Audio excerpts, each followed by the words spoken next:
Buenos días. El pan diario de hoy es titulado Renovando el pacto. Y el pasaje de hoy está en el libro de Esdras, capítulo 10, verso del 1 al 44. El verso clave es el 10:3, el cual dice: Ahora pues, hagamos pacto con nuestro Dios y despediremos a todas las mujeres y los nacidos de ella, según el consejo de mi Señor y de los que temen el mandamiento de nuestro Dios, y hágase conforme a la ley. En esta ocasión concreta descendió sobre el pueblo de Dios una inmensa convicción de pecado. De hecho, en el verso 2 podemos ver que Jecanías se convirtió en el portavoz de este grupo de personas que reconocían su pecado y querían confesarlo. Él se acercó a Esdras y le dijo: nosotros hemos pecado contra nuestro Dios. Ese fue un reconocimiento muy sincero de sus faltas. Y continuó diciendo: pues tomamos mujeres extranjeras de los pueblos de la tierra. Y eso realmente es ir directamente al grano.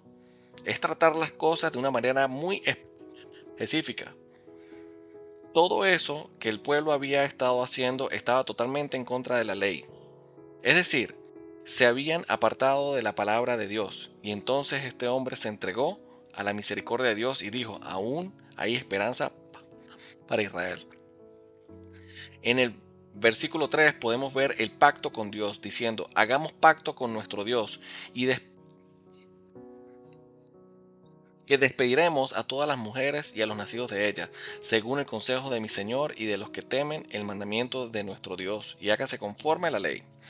Ellos no trataron de dar una explicación racional o de dar alguna excusa o aún de ocultar lo que habían hecho, sino que simplemente se presentaron y lo confesaron.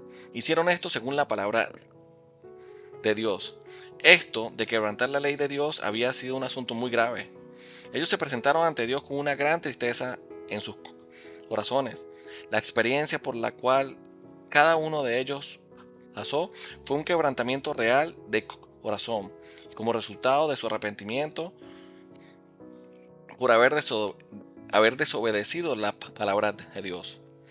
Cuando nos acercamos a Dios y a su palabra, esta trae convicción de pecado a nuestros corazones, y eso nos lleva a presentarnos ante Dios confesando nuestros pecados con arrepentimiento sincero.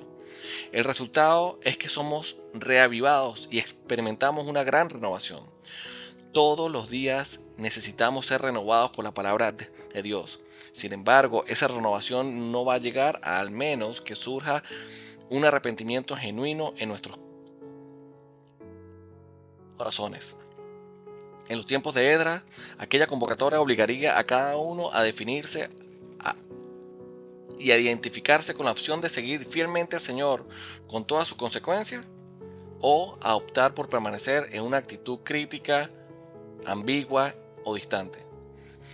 En otras palabras, aquí vemos a quienes no solo habían escuchado la palabra de Dios, sino que se dispusieron a ponerla en práctica.